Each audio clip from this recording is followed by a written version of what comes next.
Hello my students, आज की इस वीडियो के अंदर हम डिस्कस करने जा रहे हैं ट्रांसमिशन ऑफ इलेक्ट्रिकल सिग्नल।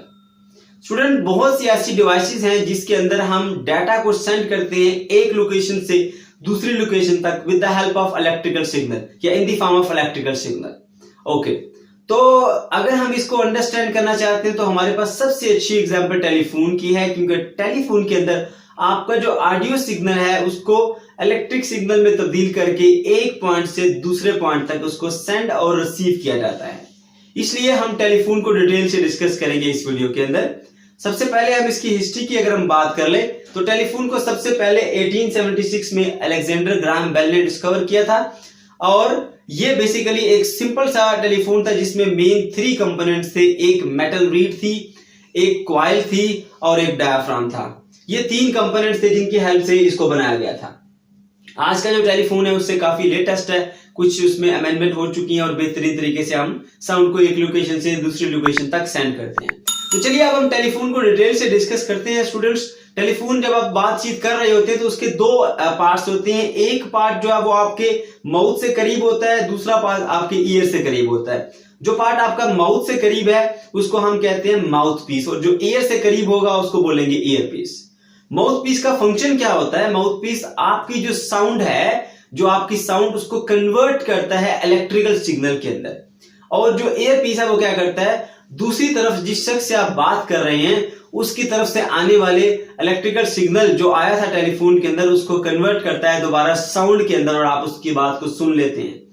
चलिए अब इसको डिटेल से डिस्कस करते हैं कि आखिर क्या हो रहा होता है टेलीफोन के अंदर, किस तरह से एक ऑडियो सिग्नल को इलेक्ट्रिकल सिग्नल के अंदर तब्दील किया जाता है, और किस तरह एक इलेक्ट्रिकल सिग्नल को साउंड में और साउंड को इलेक्ट्रिकल सिग्नल में चेंज करते हैं। चलिए इसको समझते हैं। अभी ये जो हमारे पास कंपोनेंट आपको नजर आ रहा है टेलीफोन का, इसको माउथ पीस कहते हैं। माउथ पीस के अंदर बेसिकली एक डायफ्राम होता है, और डायफ्राम के पीछे कार्बन ग्रैनुलस होते हैं।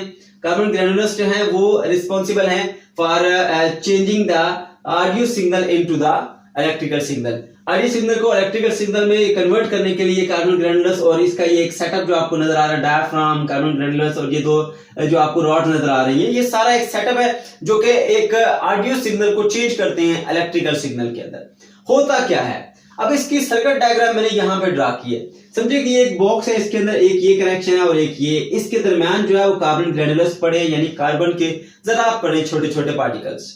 ओके, जब ये ऐसे ओपन पड़े, इनके दरमियान डिस्टेंस ज्यादा है, खुले खुले पड़े हुए हैं, तो उससे क्या होता है, उससे ये होता है कि इसके साथ जो हमने एक बैटरी कनेक्ट की हुई है वो इसमें से करंट पास नहीं करा पा सकती, क्योंकि इसकी रेजिस्टेंस बहुत हाई होती है। ये जो है हमारे पास माउथ पीस को रिप्रेजेंट कर रहा है, ये वाला जो है वो ईयर पीस को रिप्रेजेंट कर रहा है। दोनों एक टेलीफोन वायर, क्योंकि ये एक टेलीफोन, ये दूसरे टेलीफोन का हिस्सा है कहीं और जहां आप बात करना चाह रहे हैं। इन दोनों के दरमियान जो एक टेलीफोन की वायर होती है, ये वो टेलीफोन की वायर है, और ये बैटरी है जिसको इनमें से करंट को फ्लो कराएगी। ओके, क्योंकि इलेक्ट्रिकल सिग्नल अगर हमने फ्लो कराना है तो बैटरी तो हमें चाहिए होगी, तो ये वो बैटरी है। अब होता क्या है, जब आप यहां से बातचीत करते हैं तो बातचीत से क्या होता है, एयर के अंदर कंप्रेशन और रेयरफैक्शन ऐसे वाइब्रेशंस प्रोड्यूस होती हैं इस तरह से। अब वो क्या होता है, यहां पे आप बोल रहे हैं तो वो यहां पे मौजूद डायफ्राम है उसके साथ जाके एयर की कंप्रेशन और रेयरफैक्शन टकराते हैं। उससे क्या होता है, जैसे ही इसके साथ डायफ्राम को पुश करेंगी एयर, ये साउंड वेव जो आएंगी इसको पुश करेगी, तो क्या होगा, ये जो रॉड है वो ग्रीन कलर की नजर आ रही है, ये इसको इस तरफ कार्बन ग्रैनुलस को पुश कर देगी, यानी उसको ऐसे दबाएगी। उससे क्या होगा, जब ये एक दूसरे के करीब आ जाएंगी, यानी यहाँ पे उनके दरमियान स्पेसेस कम हो जाएंगी कार्बन ग्रैनुलस के दरमियान, तो उससे इसकी रेजिस्टेंस लो हो जाती है। जब रेजिस्टेंस लो हो जाएगी तो अब इसमें से कुछ करंट जो है वो फ्लो करना स्टार्ट होगा। अब वो करंट ज्यादा फ्लो करेगा या कम फ्लो करेगा, डिपेंड करता है कि ये कितना कंप्रेस हुई है। जितना ज्यादा कंप्रेस होगी उतनी रेजिस्टेंस लो हो जाएगी और उतना ज्यादा करंट यहां से फ्लो करेगा। जितना ये कम कंप्रेस होगा कार्बन ग्रैनुलस, उतनी रेजिस्टेंस हाई होगी और उतना कम करंट यहां से फ्लो करता हुआ इधर को जाएगा। ओके, तो आपने देख लिया कि किस तरह से इसमें से इलेक्ट्रिकल सिग्नल फ्लो करता है। जब यहां पर कंप्रेशन होती है साउंड की वजह से, तो ऐसे ये पुश करता है, रेजिस्टेंस लो हो जाती है और सर्किट से करंट फ्लो करता हुआ इस टेलीफोन से दूसरे टेलीफोन की तरफ पहुंच जाता है। अब दूसरे टेलीफोन के ये करंट जो है वो पहुंचता है उसके ईयरपीस के अंदर। ईयरपीस के अंदर क्या होता है, एक कॉइल पाई जाती है, ये आप देख रहे हैं, और कॉइल के करीब एक बारीक सी मेटल की बनी हुई एक शीट होती है जिसको हम डायफ्राम कहते हैं। यहां पर आप देख सकते हैं। अब जो इलेक्ट्रिकल सिग्नल यहां से फ्लो करके आया था, जब वो इस कॉइल से पास करेगा तो आप जानते हैं कि करंट जब भी किसी कंडक्टर से पास करता है तो उसकी ये प्रॉपर्टी है कि वो उसकी मैग्नेटिक फील्ड बना देता है। तो इसकी मैग्नेटिक फील्ड बन जाएगी, और ये मेटल की बनी हुई जो एक डायफ्राम है, जब मैग्नेटिक फील्ड को एक्सपीरियंस करेगी तो उसकी तरफ अट्रैक्ट हो जाएगी।